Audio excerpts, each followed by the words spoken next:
Kasus teror yang dilakukan oleh oknum-oknum penagih pinjol kembali terjadi. Salah satunya yaitu teror ambulan, teror pemadam kebakaran yang dikirimkan oleh oknum desa tersebut ke rumah debitur. Nah, bagaimana dan apa yang harus dilakukan oleh debitur tersebut?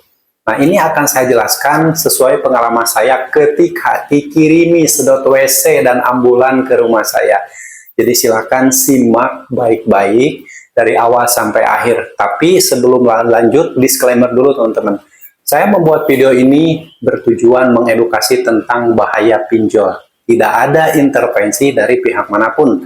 Saya juga tidak pernah menyediakan jasa apapun, tidak pernah tergabung dengan grup manapun, dan saya juga tidak pernah membuat grup apapun.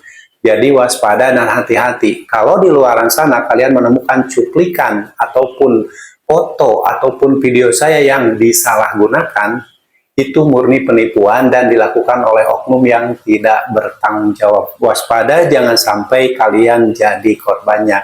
Oke, mengenai teror DC ini dari tahun 2018 ini sudah ada ya. Dari tahun 2019, 2020 dan seterusnya ini sudah ada berbagai cara, berbagai bentuk teror yang dilakukan oleh oknum-oknum DC pinjol. Dan salah satunya yaitu teror sedot WC, teror ngirimi ambulan, teror ngirimin mobil pemadam kebakaran, dan lain-lain. Ini sudah pernah terjadi dari dulu, kasus-kasus yang sudah terjadi yaitu pinjol ada kami waktu itu ya, ramai diperbincangkan. Tapi setelah dilaporkan ternyata mereka mengklaim bahwa itu dilakukan bukan dari pihak mereka katanya. Ya, jadi tetap saja, makanya kalian yang saat ini sudah terlanjur tidak mampu bayar pinjol, lalu mendapatkan teror seperti itu, kalian tetap harus punya buktinya.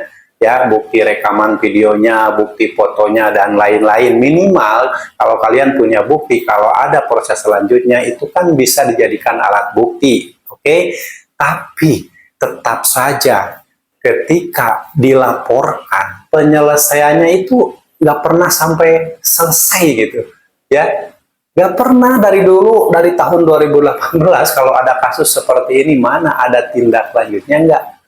Tetap saja mereka mengelak bahwa itu dilakukan oleh oknum-oknum yang bukan dari pihak mereka. Nah, jadi sudahlah, berurusan dengan pinjol itu ribet, makanya walaupun kalian punya bukti juga ini sulit. Dan si pinjol juga ketika menggugat nasabahnya ke pengadilan perdata, mereka juga sulit membuktikan fakta-fakta kalau sampai ke persidangan perdata. Makanya berbagai cara dilakukan untuk mempermalukan, untuk menakut-nakuti. Tapi kalau misalkan teman-teman dalam posisi tidak mampu bayar pinjol, ya, lalu mendapatkan teror seperti itu, sudahlah. Tenang saja, gak usah takut, gak usah malu sama tetangga, gak usah malu sama saudara, gak usah malu sama siapapun. Ingat, utang piutang itu bukan aib.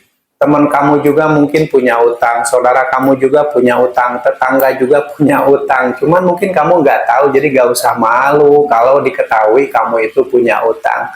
Tidak mampu bayar, jangan maksa bayar dengan membuat utang baru, karena utang pinjol itu tidak akan pernah selesai sampai kapanpun kalau kamu terus-terusan membayarnya dengan cara utang sana sini, gali lubang, tutup lubang, pinjam uang ke tetangga, pinjam uang ke saudara, pinjam uang ke teman. Utang pinjol tidak selesai, utangmu malah makin nambah. Ya, kalau tidak percaya, tanya sama orang-orang yang saat ini sudah berupaya melakukan pembayaran utang pinjol dengan berbagai cara. Endingnya apa? Gagal bayar juga, utangnya numpuk. Jadi waspada teman-teman ya, jangan karena malu, jangan karena takut akhirnya kamu terjebak gali lubang tutup lubang. Hindari gali lubang tutup lubang, hindari membayar utang pinjol dengan membuat utang baru. Ya, lalu kalau misalkan kamu mau memproses masalah ini, silakan laporkan. Gak apa-apa kalau kamu punya buktinya. Tapi ya ingat, mereka itu kan pengecut semuanya. Ketika neror itu mereka tidak pernah menyebutkan nama aplikasinya, nomor HP-nya ganti-ganti, ya, nomor HP-nya berubah-ubah, foto profil WA-nya berubah-ubah, ada yang foto profilnya wajah orang yang menakutkan, gitu kan? Nah itu mereka berlindung di situ. pengecut. Jadi tidak menyebutkan nama aplikasinya secara jelas, tidak menyebutkan identitasnya secara jelas, hanya berani neror. Makanya kamu sebagai orang yang sudah tidak mampu bayar lalu diteror, blokir, report semuanya. Gak usah takut, gak usah malu, hadapi semua resikonya, ikhlaskan. Ya, karena itu bisa saja terjadi padamu. Semua oknum-oknum DC ini kurang ajar sebenarnya. Ya, jadi sudahlah, mereka itu hanya berani seperti itu. Kalau berhadap-hadapan, ya, lalu dia ngorder pemadam kebakaran berhadap-hadapan dengan kamu di rumah kamu, dia pesan pemadam untuk datang ke rumah itu, nggak mungkin berani. Mereka itu melakukannya nggak tahu dari mana, mungkin lagi di rumahnya, lagi di kantornya, sambil duduk-duduk, ngorder pemadam, ngorder ambulan gitu kan, dikirimkan ke rumah kamu. Itu beraninya seperti itu dari dulu, dari tahun 2018. Kalau berhadap-hadapan, bertatap muka seperti ini, saya juga belum pernah mengalami. Ya, apalagi sampai ngancam-ngancam, neror-neror, terjadi kekerasan, dan lain-lain. Sekarang itu ada proses hukumnya, tinggal kamu kumpulkan buktinya. Ada jalur hukumnya, utang piutang itu jalurnya perdata.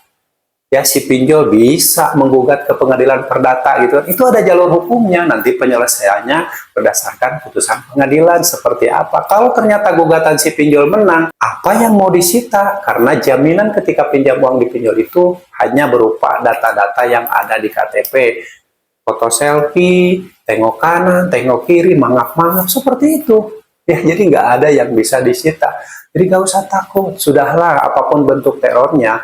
Kalau teror tersebut hanya bentuk tertulis, bentuk chat, dan lain-lain, blokir, report, gak usah dibalas, gak usah dibaca, gak usah direspon.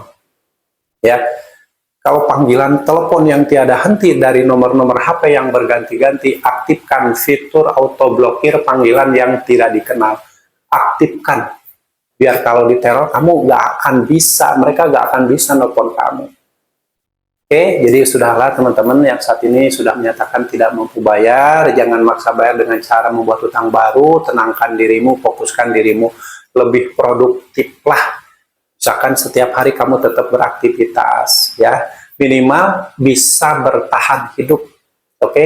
Jadi kamu tetap mendapatkan penghasilan, jangan hanya karena diteror kamu jadi malas bekerja, malas ngapa-ngapain, yang asalnya berjualan jadi malas, lama-lama nanti kamu kelaparan. Janganlah mau disetir seperti itu oleh pinjol. Kamu tetap harus hidup, kamu tetap harus sehat, kamu tetap harus jadi kaya raya di kemudian hari tanpa harus memperkaya pinjol tapi hidupmu hancur-hancuran.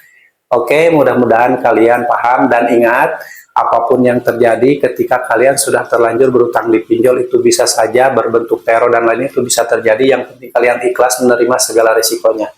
Sekali kamu berutang di pinjol, kamu pasti gagal bayar, ya. Itu adalah sebuah hal yang lumrah. Semua orang yang berutang di pinjol pasti gagal bayar. Oke, jadi harus siap dengan segala resiko yang akan terjadi. Yang penting jangan terus menghancurkan hidup dengan cara gali lubang dan tutup lubang. Oke, tetap semangat. Wassalamualaikum warahmatullahi wabarakatuh.